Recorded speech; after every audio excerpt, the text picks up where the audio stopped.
بسم اللہ الرحمن الرحیم نحمد ونصلی علی رسول الکریم۔ آج جو ہمارا ٹاپک ہے وہ ہے اجماع۔ تو اس کی ہم آج شرائط پڑھیں گے کہ اجماع کن کن چیزوں پر بیس کرتا ہے اور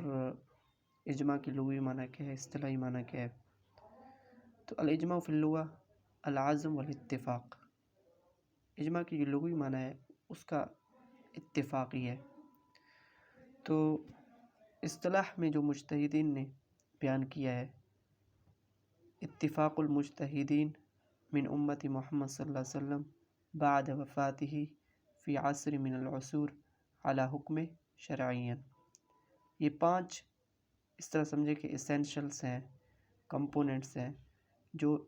اجماع کو اجماع ثابت کرتی ہیں۔ سب سے پہلے تو مجتہدین کا اتفاق ہو، اور دوسری چیز کہ امت محمد صلی اللہ علیہ وسلم ہی اجماع کریں اس چیز پر، اور تیسری چیز کہ رسول اللہ صلی اللہ علیہ وسلم کی وفات کے بعد، اور چوتھی چیز کہ عصور میں سے ایک زمانے میں، یعنی کہ زمانوں میں سے ایک زمانے میں وہ اجماع کریں علی حکم شرعین، اور 5ویں چیز ہے کہ کوئی حکم شرعی ہو۔ تو آگے پڑھتے ہیں ون بائی ون۔ جو اول ہے وہ ہے کہ وجود الاتفاق من جمیع المجتہدین۔ تو جو اتفاق ہوتا ہے مجتہدین کا ہوتا ہے، تو آپ کہیں کہ جو غیر مجتہد ہوں گے ان کا اجماع ثابت نہیں ہوگا۔ تو یہاں پر جو لکھا ہوا ہے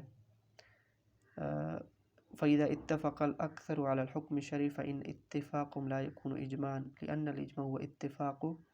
جَمِيعِ الْمُجْتَہِدِينَ۔ تو اکثر اگر لوگ اس چیز پر متفق ہوں تو ہم اس کو اجماع نہیں کہہ سکتے تب تک کہ جو سب کے سب اس چیز پر متفق ہو جائیں، یعنی کہ 100% میں سے 100% ہو جائیں۔ اور دوسری چیز کہ ان یکون المجتہدون من امت الاسلامیہ، اور جو اجماع کرنے والے مجتہدین ہیں وہ محمد صلی اللہ علیہ وسلم کی امت سے ہوں، مسلمان ہوں، اسلام سے تعلق رکھتے ہوں۔ تو اس نے اس چیز کو باہر نکال دیا کہ جو فاتفاق المجتہدین من الامم السابقہ لا يعد اجماعا، یعنی کہ جو امت سابقہ جس طرح نصارہ، یہودی، ہندو اور بہت سارے غیر مسلم مذاہب ہیں، ان کی جو اجماع ثابت نہیں ہوگی۔ ثالث ان یکون اتفاق المجتہدین بعد وفات رسول اللہ صلی اللہ علیہ وسلم، اور تیسری چیز کہ محمد صلی اللہ علیہ وسلم کے وفات کے بعد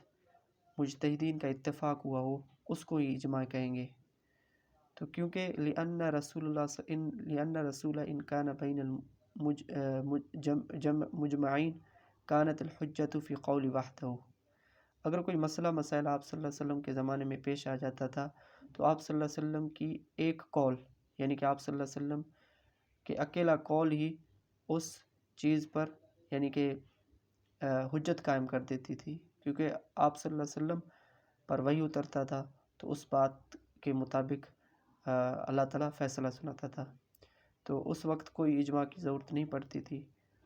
جب آپ صلی اللہ علیہ وسلم نے وفات کیا تو ابو بکر صدیق رضی اللہ تعالیٰ عنہ کی خلافت سے اجماع کا سلسلہ شروع ہو گیا۔ اور چوتھی چیز کہ ان یکون الاتفاق بین مجتہد عصر واحد، کہ جو اتفاق ہوتا ہے وہ ایک ہی زمانے کے مجتہدین میں ہوں۔ اس طرح نہ ہو کہ آج کچھ مجتہدین بیٹھے ہوں تو 2-3 سال کے بعد کچھ مجتہدین بیٹھے ہوں، یا 100 سال کے بعد کچھ مجتہدین بیٹھے ہوں، تو اس کو متفق فیصلہ نہیں کہیں گے، بلکہ ایک زمانے میں، ایک خاص زمانے میں سب نے اکٹھے بیٹھ کر اس چیز پر متفق ہوئے ہوں تو اس کو اجماع کہیں گے۔ وَإِنْ خَالَفَهُمْ بَعْضُ الْمُجْتَهِدِينَ مِنَ الْعُصُورِ اللَّاحِقَةِ فَالْعِبْرَةُ فِي تَحَقُّقِ الْإِجْمَاعِ۔ تو یہ قید اس لیے لگایا گیا کہ اگر آنے والے سالوں میں، اگر آنے والے زمانے میں کچھ مجتہدین، بعض المجتہدین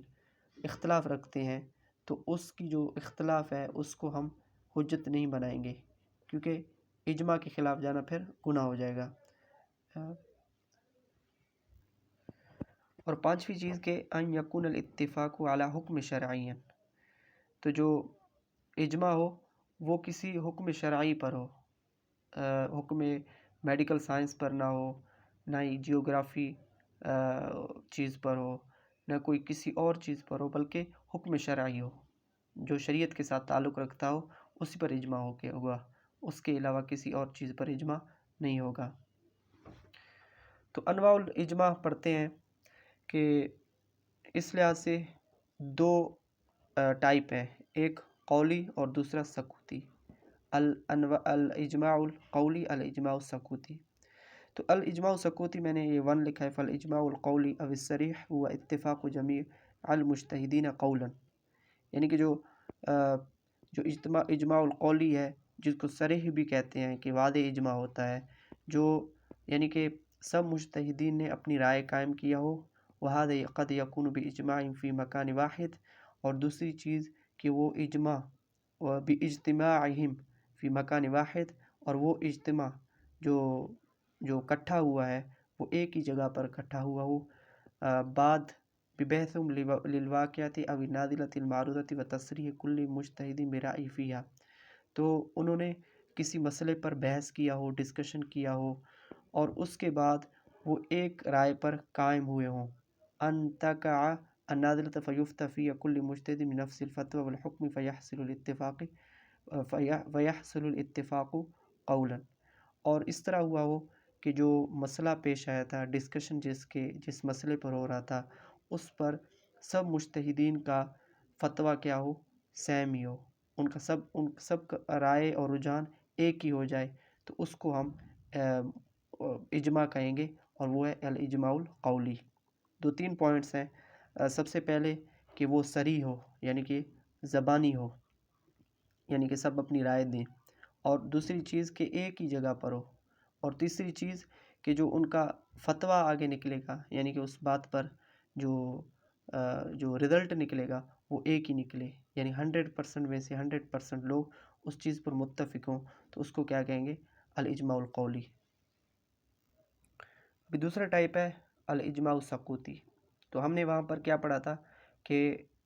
سب نے اپنی رائے قائم کی ہو، ایک جگہ پر وہ اکٹھے ہوئے ہوں، اجتماع جو ہوا ہے ایک ہی جگہ پر ہو، کانفرنس، اور اس کے بعد سب کا جو فتویٰ ہے وہ ایک ہی ہو۔ تو یہاں پر جو اجماع سکوتی ہوتا ہے، اس میں بعض مجتہدین وقت کے مجتہدین کچھ فتویٰ دیتے ہیں، کچھ خاموشی اختیار کرتے ہیں، بعد علم بہذا القول، یعنی کہ جب چند لوگ اکٹھے ہوئے، بعض لوگ اکٹھے ہوئے، تو انہوں نے ایک چیز پر اتفاق کیا، تو یہاں پر یعنی کہ جو 100% میں سے جو 50% موجود نہیں تھے، لیکن ان کے علم ہونے کے بعد، یعنی کہ ان کو پتہ چلا کہ اس چیز پر متفق ہوئے ہیں اتنے لوگ، تو وہ نہ اس کی بعد میں انکار کریں، نہ اس کی مخالفت کریں۔ تو وذلك يتحقق اذا افتى احد المجتہدین او جمع منهم بحکم معین فی واقعۃ نازلۃ خاصۃ، تو اس طرح آپ سمجھ سکتے ہیں کہ ایک مجتہدین میں سے کسی ایک نے فتویٰ دیا ہو، یا کسی ایک گروہ نے فتویٰ دیا ہو کسی خاص مسئلے پر،